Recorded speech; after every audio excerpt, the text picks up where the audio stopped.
was wiping that cow shit on me, it was quite possibly the most turned on I've ever been in my life. There was one book that I said I would never read, and it's It Ends With Us by Colleen Hoover. And guess where I am? About to read it. I am so easily peer pressured. This book showed up on my desk with a note that said, read by August 9th in all caps or else. That's a joke, but my coworker Nat did pressure me into reading this because we were talking about it. She loves this book. A lot of my other coworkers also love this book. Here we are about to read It Ends With Us by Colleen Hoover. Knowing my channel, I should never say never, but never have I ever read It Ends With Us, and we're about to rectify that right now.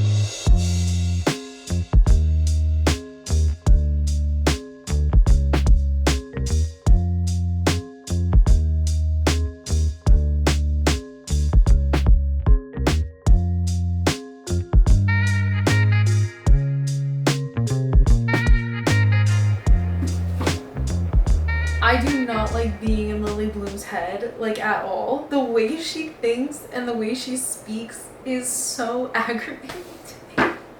She says, tell me a naked truth, and he says, I want to fuck you. I'm sorry, and you're attracted to this guy? He beat up a chair. Ew. It is the day after I started It Ends With Us, and I'm already 50% of the way through. It is a page turner, I'll tell you that. The pacing is good, entertaining, I'll say that. But I had to take a sharp pause for the night because I just got to the first scene of Ryle being abusive. At this point, she has already seen Atlas again. She's completely obsessed with Ryle, and it was just really hard to read after reading all of the scenes because we do get flashbacks, and love those flashback scenes when they're about her and Atlas and how they got together. It's just so adorable. I mean, obviously it's very sad because he's homeless and she's dealing with abuse at home, but the way they are together is so cute and wholesome. And then you have these weird, very torturous in-between scenes, her parents having the worst fights, seeing all of that and reading the promises that she made to herself. Like, I'm never gonna be like my mother. I hate her for never leaving him. How could she never take him away from me? Like, why isn't this the final straw? And then cutting to the future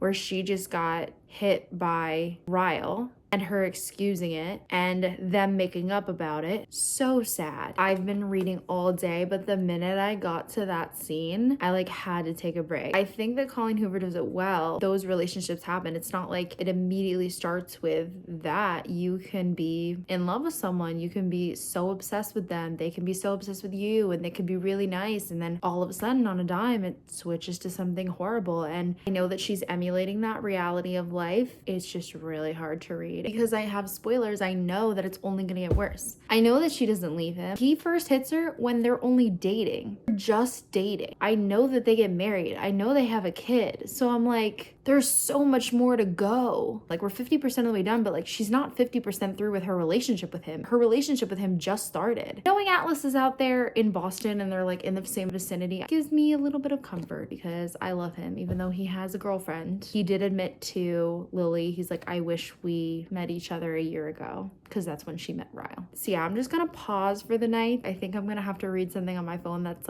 silly and girly and romantic and just makes me happy because this made me really sad. Oh, also I finally made it to this iconic line. I've been waiting for this. Ellen, I am confident that the next sentence I'm about to write has never been written or spoken aloud before. When he was wiping that cow shit on me, it was quite possibly the most turned on I've ever been in my life. I've seen that all over social media. What a momentous moment to reach it.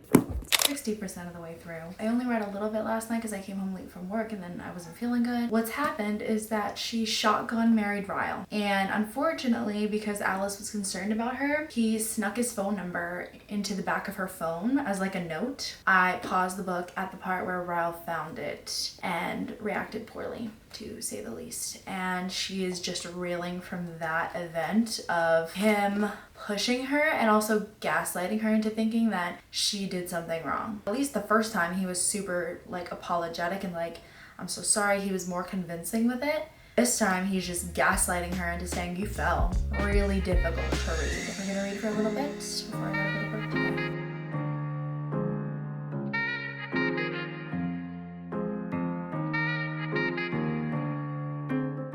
I just got to the part where Ryle basically confesses to Lily he blacks out when he does things like that because of a trauma that happened in his past. He just explained what happened to his brother. I don't know how I'd react in that situation. My main question is, Are you in therapy for it? Have you done this before? That's something you should have disclosed to me before we got married. Alyssa saw her best friend with cuts on her and seemed to link it to Ryle's PTSD. Rather than trying to get her friend away from Ryle, she goes, please hear him out. Like, yes, I understand that she should give her friend context, but also she should be very concerned that something's gonna happen to her best friend. It does add a complication, but the fact is the same. You're still in danger being around this man.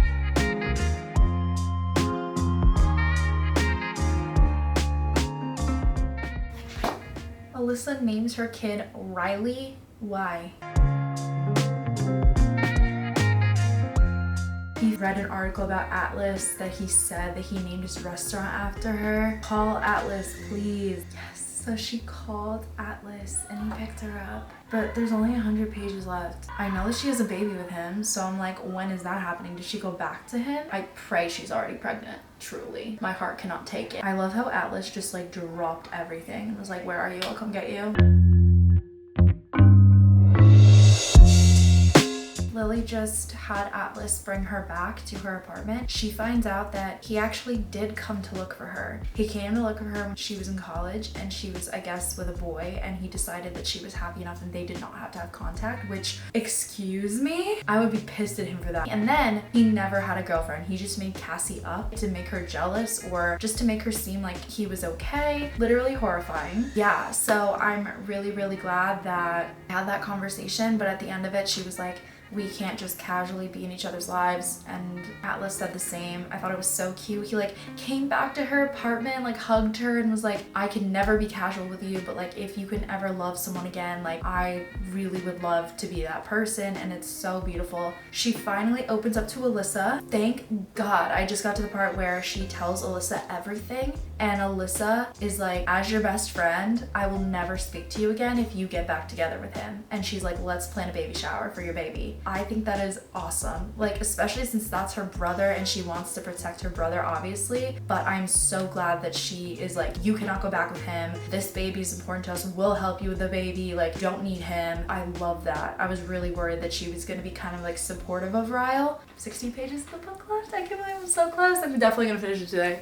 We are here to finish It Ends With Us. 40 pages left, and I really want to capture this last bit of it because I know that there's a lot riding on this ending, and I just really hope that Lily makes a good decision. I think I know where it's going, but also, you know what I was thinking of? The fact that Alyssa named her baby after her abusive brother. I'm sorry, but if I found out my brother was abusive and I named my kid after him, honey, we're changing your name legally, and in the meantime, we're going by your middle name.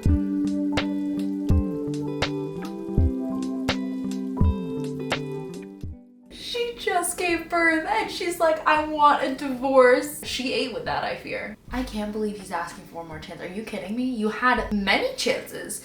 She really said, what would you do if this girl you're holding right now said, my husband tried to hurt me? What would you tell her? And he said it. He was like, I would tell her never to be with him again. Isn't that like the painful truth of men? It's like they need to have a daughter in order to feel empathy for women. And I hate that. It's like you couldn't have realized how bad your actions were until you loved someone so much. Until it was personally related to you, you never understand how painful your actions are. Absolutely inexcusable. My mother went through it, I went through it. I'll be damned if I allow my daughter to go through it. I kiss her on the forehead and make her promise it stops here. With me and you, it ends with us. Epilogue time! Where's Atlas?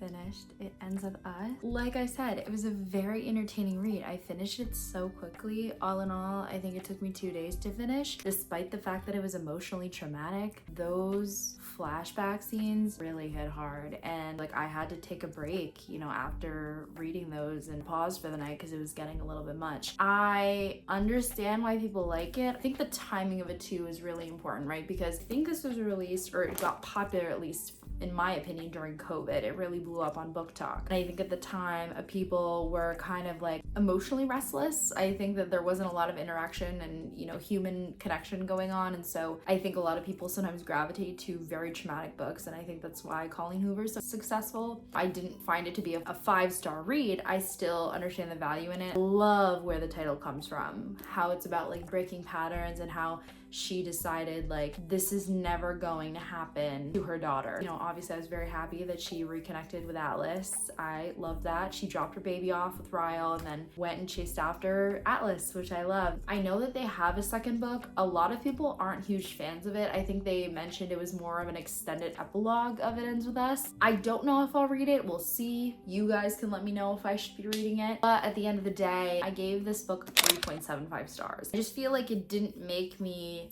feel a lot. I mean, it made me feel traumatized. I'll give it that. I was more so scared of reading it rather than being like wrapped up in it and like so emotionally invested in it. I think that could just be because I wasn't super fond of Lily. Like even in the beginning when I started reading in her perspective, it was a little cringe to me. I don't know. I didn't really love being inside her head, and not because of what she went through. I read a lot of complex female characters and I love them. It's more so just the way that she spoke and talked. I feel like it was just not super realistic. I'm really glad that I did read this so that I could understand the hype. Will I watch the movie? Hard pass on that one. Given what I now have read and what I know about this book, we will not be watching. I feel about this movie the way I feel about like crime podcasts. I'm a woman and the threat of violence is something that lives over my head every day. I don't need to see it on a screen. Reading it is very different from seeing it. Let me know what you guys thought about this. And that's not to say that you should not like this book or not watch the movie. That's just my personal preference. Never again can I say, never have I ever read It Ends With Us. I love you guys. Please let me know what to read next. I love you. Have a good one.